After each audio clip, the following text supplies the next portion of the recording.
இலங்கை எமது நட்பு நாடு. அந்த நாட்டுக்காக இந்த நேரத்திலும் உதவ ஈரான் தயாராக உள்ளதாக இலங்கைக்கான ஈரானிய தூதர் அலிரேசா டெல்கோஷ் தெரிவித்தார். இலங்கையில் உள்ள ஈரானிய தூதரகத்தில் நடைபெற்ற ஒரு சிறப்பு ஊடக சந்திப்பில் உரையாற்றிய அவர் இதனை தெரிவித்துள்ளார். எரிபொருள் அல்லது வேறு ஏதேனும் அத்தியாவசிய பொருட்களை கோரினால் அவற்றை இலங்கைக்கு வழங்க ஈரான் தயாராக உள்ளதாகவும் அவர் தெரிவித்துள்ளார். ஈரான் தனது நட்பு நாடுகளுக்கு ஹார்முஸ் நீரிணையை மூடவில்லை என்று அலிரேசா டெல்கோஸ் வலியுறுத்தினார். போர் காரணமாக இலங்கை சிக்கலில் மாட்டிக்கொள்ள ஈரான் விரும்பவில்லை. ஈரானுக்கு மிகவும் மரியாதைக்குரிய நாடாக இலங்கை உள்ளதாக ஈரானிய தூதர் கூறியுள்ளார்.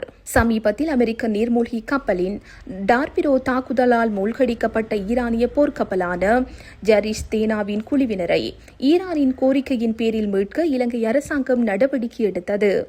இலங்கை வழங்கிய உதவியை நினைவில் கூர்ந்ததாகவும் அலிரேசா டெல்கோஸ் மேலும் குறிப்பிட்டுள்ளார். இதற்கிடையில் ஈரானில் உள்ள இலங்கையர்கள் நாட்டிற்கு திரும்ப விரும்பினால் அவர்களுக்கு தேவையான வசதிகளை வழங்க ஈரானிய அரசாங்கம் தயாராக உள்ளதாகவும் ஈரானிய தூதர் அலிரேசா டெல்கோஷ் மேலும் வலியுறுத்தியுள்ளார். இந்த செய்தி உள்ளிட்ட மேலதிக விரிவான செய்திகளுக்கு www.behindmenews.org என்ற எமது இணைய பக்கத்தினை பார்வையிடவும்.